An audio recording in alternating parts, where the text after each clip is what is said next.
WhatsApp number ಇರ್ತಾವೆ, ಅವು ಇರ್ತವೆ, ಬೇರೆ ಕಡೆ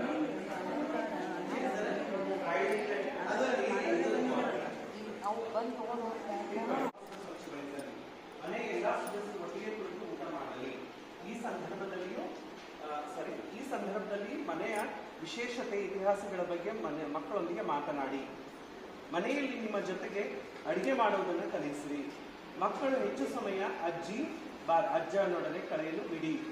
ಮಕ್ಕಳಿಗೆ ಸ್ಥಳೀಯ ಹಬ್ಬ ಮತ್ತು ಆಚರಣೆಗಳಲ್ಲಿ ಭಾಗವಹಿಸುವಂತೆ ಮಾಡಿ ಅದರ ಬಗ್ಗೆ ಮಾತನಾಡುವಂತೆ ತಿಳಿಸಿ.